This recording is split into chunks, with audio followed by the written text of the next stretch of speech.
That'll be his first. If Greg Murphy can do it next, that'll be his first. And a crowning moment.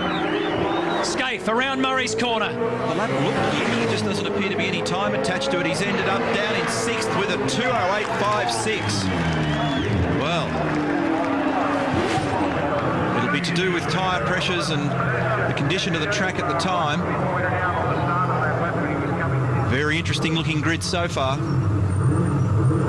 Makes you wonder just how much the temperature, the cloud cover is playing. Remember the time that John Bowe did yesterday when he went into the 207s? It was actually cold and quite miserable and a little bit weird out there on the mountain. He seems to have managed to take full advantage of the cooling conditions, or the cooler conditions here. Scaife, Ambrose, the other guys haven't managed to do it. Now, Greg Murphy. In his words, there's never been a better feeling than what he did on the mountain in the qualifying when he posted a 2:07.95. A two-time winner here in 1996 with Craig Lowndes, in 1999 with Stephen Richards.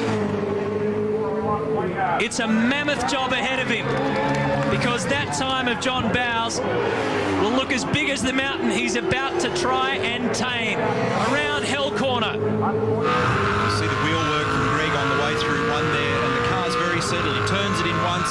There's only a little bit of a trim of the steering wheel angle across the face of the corner, and then nails the throttle on the way out. It's a very stable motor car, 51, and it has been all weekend.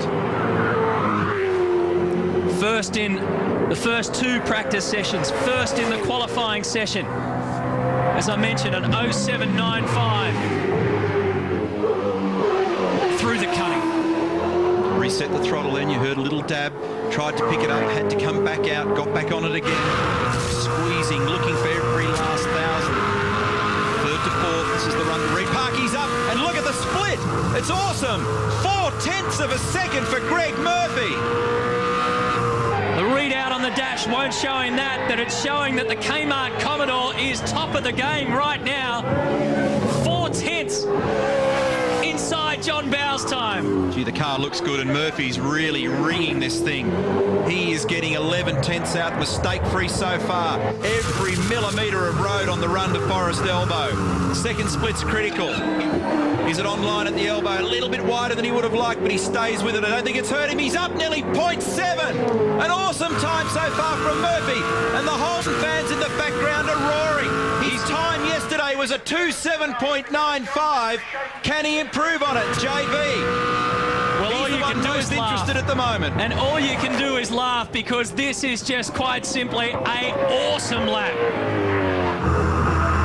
He holds it together through the chase. And Greg Murphy, listen to the crowd roar. The Holden supporters love it. He has released the shackles on car 51, and he is going straight to pole position for the Bob Jane T-Marts 1000. Murphy, a blistering lap. Holy smokes. 6.68. That's record breaker. That is insane. Absolutely bloody fantastic. Holy Absolutely smoke. fantastic lap, mate. Uncharted territory for anybody on the mountain. Nobody's ever gone under the sevens. Take a bow, Greg Murphy. That was something very special in the history of Bathurst. Wow.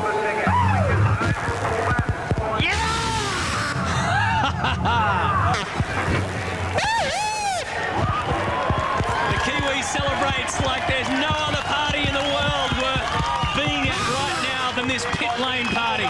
The door's open. He doesn't care about regulations. The belts are off. I tell you what, there'll be very few people in that pit lane that don't applaud this.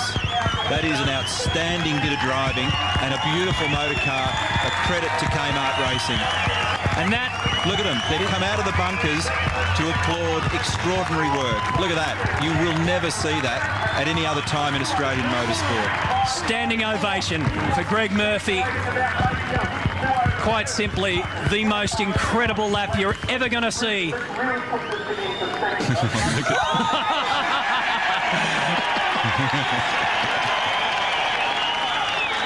Greg Murphy, the quickest ever lap around Mount Panorama. How good was that? Whew. He's speechless. He's speechless. Take your helmet off for us. Gather yourself up. Talk us through the lap. What was it like? Oh, I can't believe that. I don't think I breathed the whole thing. Oh, I thought I'd stuffed it. I made a balls up out of the cutting. I mean, out of the dipper. I actually hooked first instead of third. So I cost myself a couple of tenths. I just can't believe it. You cost yourself some tenths. You think there's even more in it? There was more in it. I stuffed up. Oh, that is remarkable. Rick Kelly is coming up to join you here. A special moment in your career. The Kmart boys, Eric Pender, his engineer, gives him the congratulations. A wonderful moment. Tomorrow, mate, let's hope you convert it. Fantastic start to the weekend. Can't believe it. I just can't believe it. Greg Murphy speechless right now, and the Kmart racing team are delighted. Rick Kelly making his way up here to join Murphy. The crowd here, mountain straight, can't believe it either. Everyone giving him the congratulations. They're on their feet. Wonderful scenes here, and a special moment. Yeah! A very special moment. Punches the air. And Rusty, that's got to be one of the best stuff-ups you've ever seen then. 2:06.85. If he reckons he made a mistake, then we're in for some mind-blowing performances tomorrow from the Kmart Commodore. We've just witnessed history, folks, live and exclusive on 10. You've seen the quickest lap ever around Mount Panorama, and Greg Murphy provided one of the standout moments in the 40-year history of Bathurst. He'll start from pole position. Jones and Bow in second, Richards and Longhurst third. Tander and Whincup will be fourth. Marcus Ambrose will start from fifth. Lowndes and Seaton sixth. Mark Skate will defend his Bathurst title starting from seventh position. Then it's Johnson and Luff, Radicic and Rydell. Take a breather, take a bow. Awesome lap.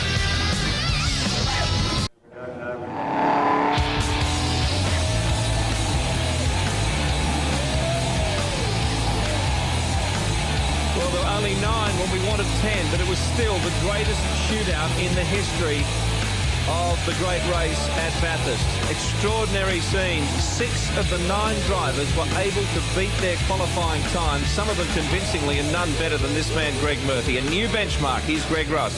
Well, if Greg Murphy was breathless on that lap, this might help get his breath back. $5,000 from Munro. Rob Walker here to present the cheque for pole position at Mount Panorama for the Bob Jane T-Marts 1000. Your teammate Rick Kelly is here with you. How does that feel? Have you thought more about it? No, mate. I'm still absolutely breathless. I can't believe we managed to do that time. Boys just gave me such a fantastic car, and I've worked so hard. And you know, what can I say? The Kmart crew came through, and Rick and I are ready for tomorrow. He's been doing a great job all week, and he was really comfortable in the last session, and we're looking forward to it. We think we got a good shot. Rick, you were down there with the crew in the pit bunker. Talk us through the lap from your point of view.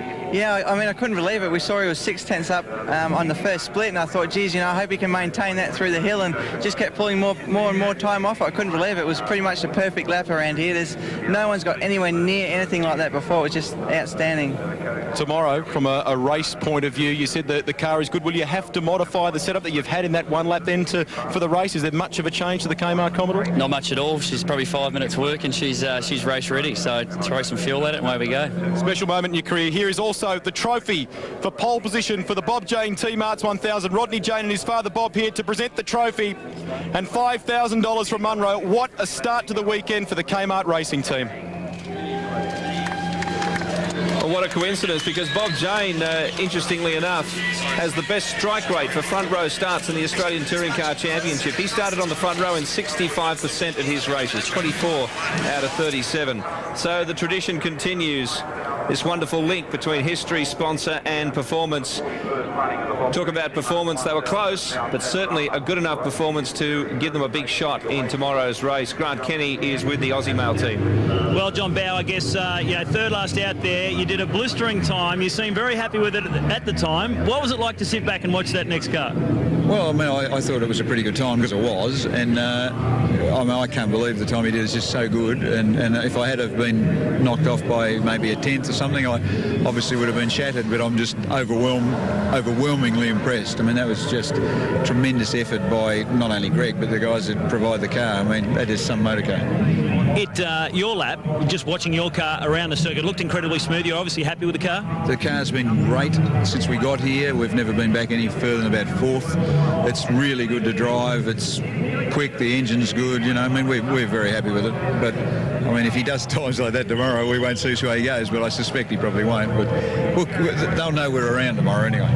Oh, good. And on that point, Brad, I mean, strategy is an important thing. You've obviously spent a lot of time with the car. How are things looking for you for tomorrow? Well, I think they're looking good. I mean, certainly after John's qualifying lap, I thought they were looking great. I've not started here from pole, and I was looking forward to that. But, look, it's a long race. So many things can happen. We've been up here with fast cars and not had great results, and we've been up here with a good car and almost won the race. So, you know, you never know with this place. It's really hard. And, you know, if Greg can repeat that turn of speed, we're all in a fair bit of trouble. But, you know, I've got a sneaking suspicion that with a full tank of juice, you know, it'll be a close race between the first 3 or 4. And I think that we're, you know, possible and definitely a chance to be right in there. All right, guys, good luck for tomorrow.